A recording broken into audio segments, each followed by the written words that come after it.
Welcome to Triangle Tweener Talks, a weekly podcast by builders for builders where we explore the startup journey from the idea to the exit and all the lessons in between with an exclusive focus on founders from the Triangle region of North Carolina.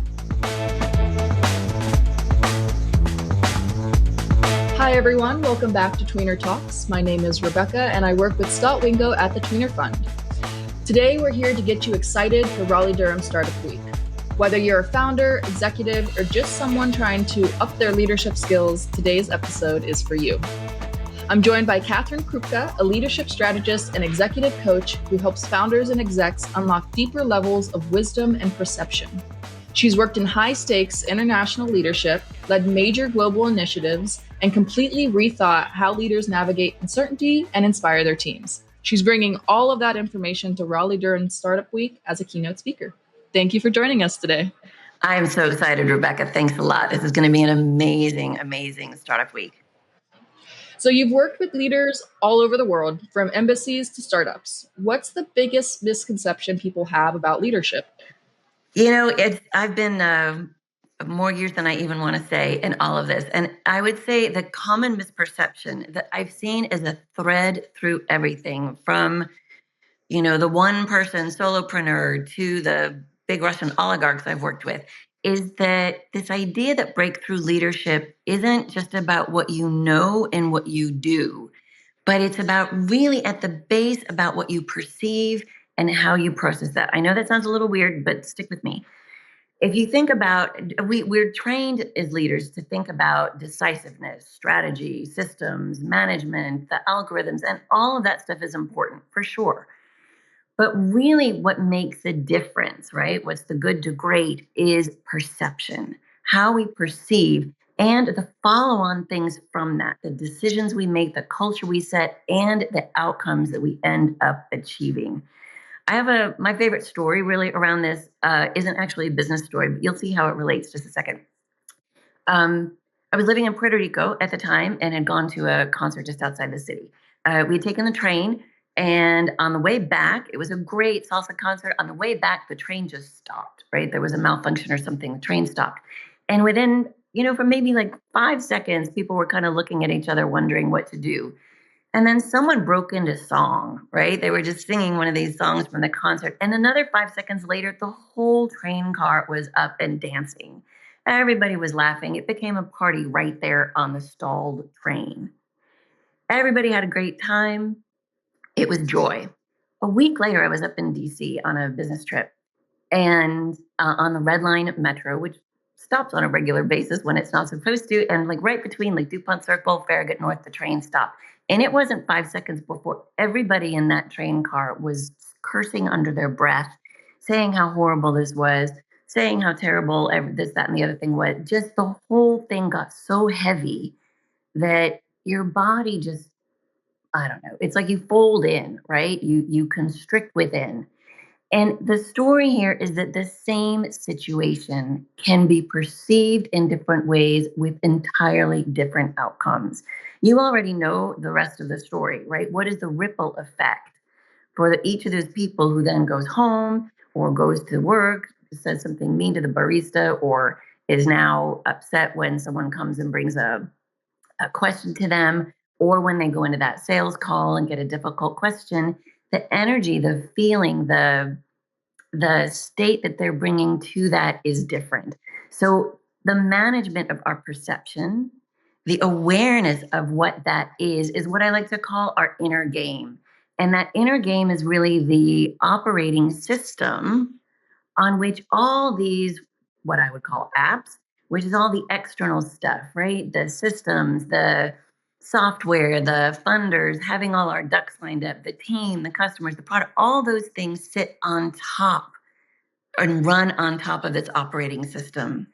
So if the operating system isn't really strong, all the best apps are really only going to get you so far. So in all my years of research, and honestly having missed this boat myself in my own big leadership years overseas and in the States, and working with hundreds and hundreds of clients, this is what I see, right? Is the attention we pay to that underlying operating system.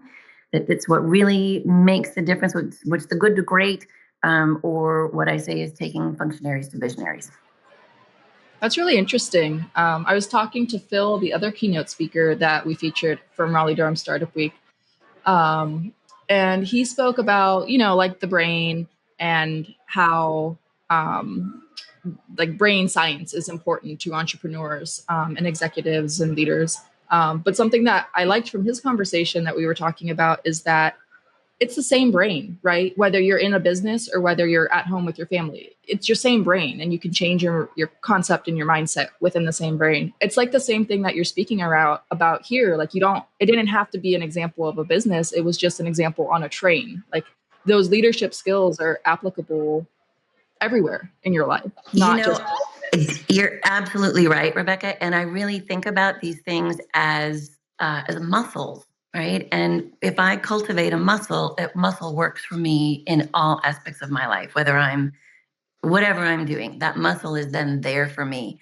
And it's the cultivation of that, though, that unlocks the potential that's there. That's so interesting. They've got a really great lineup for Raleigh Durham Startup Week. They're all centric around each other, which is really going to be interesting. Without giving too much away about what you're talking about, do you have any good insights or about what you're going to be talking about during the keynote speech? Yes, for sure.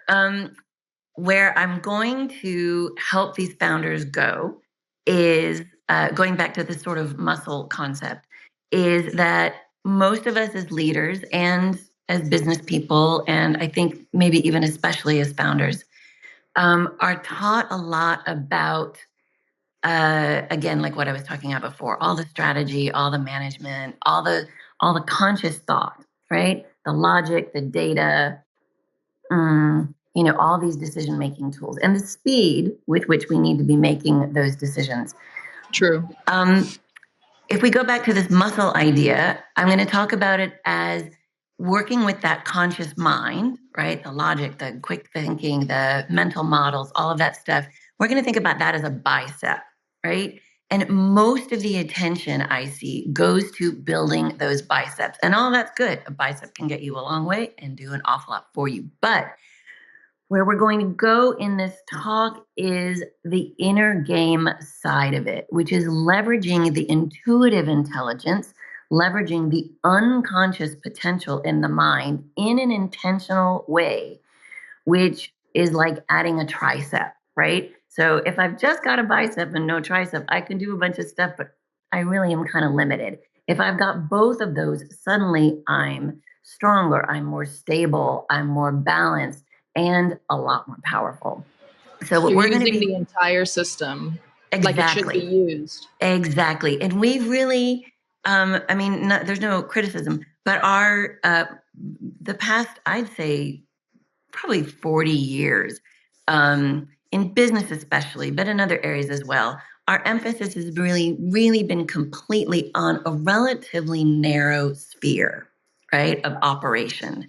We aren't using the whole OS, right, to go back to that metaphor. Sorry, I'm mixing two different metaphors here. But we aren't using all of that potential. But there are really well-documented ways, well-researched ways, and I've put them into a framework that allows us to build these muscles and to consistently and reliably tap into this information in ways that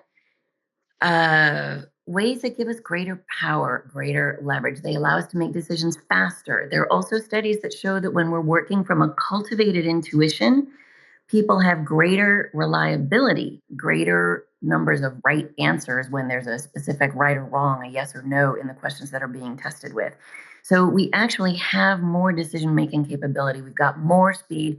The other thing that's really important here is if I'm working from a state of overwhelm, of, oh my gosh, what do I do in the face of all this uncertainty? And that's a theme I'm hearing from every single founder I'm talking to or working with these days is total uncertainty.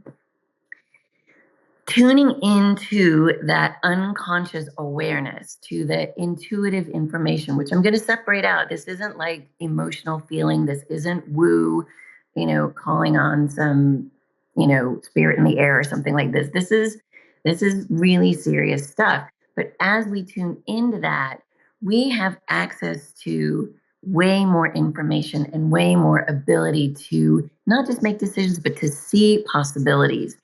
Uh, they say that the conscious mind can process like 50 bits of information per second, and the unconscious mind can process 11 million, right? The order of magnitude there is off the charts.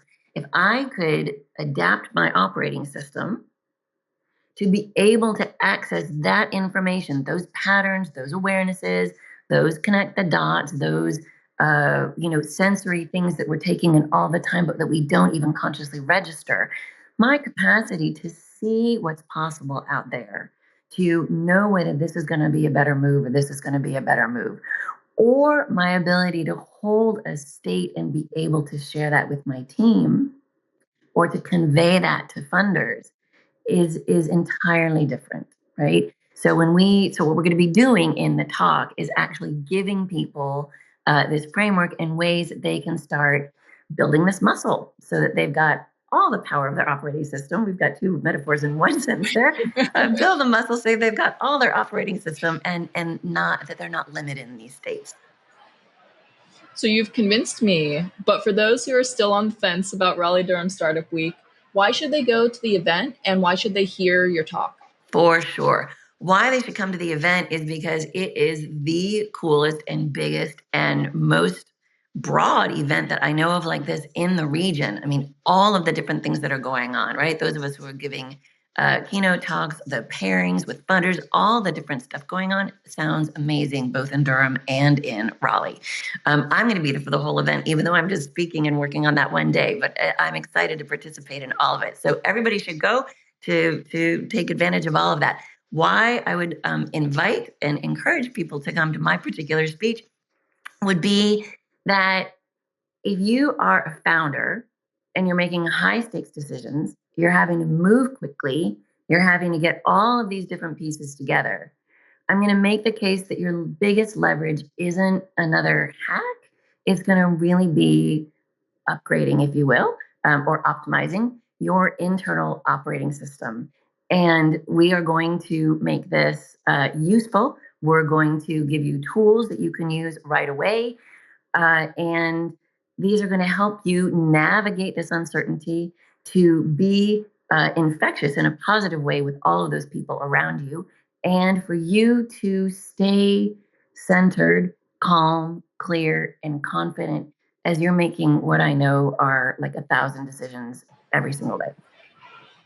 Wow. Thank you so much for speaking with us today. If people want to learn more about you and what you do, or if they want to reach out, where can they find you? Easiest place is on LinkedIn, just my name, obviously, and you can message me there. I've got, if you're looking for the services, those are on there too. It'd be great to reach out. Go ahead and connect, and I'd love to meet you all at Raleigh Durham Startup Week. Thank you so much. For everyone listening, don't miss out on Katherine's talk at Raleigh Durham Startup Week. She's the keynote speaker on April 8th at 1 p.m. in Durham. Thank you. Thank you.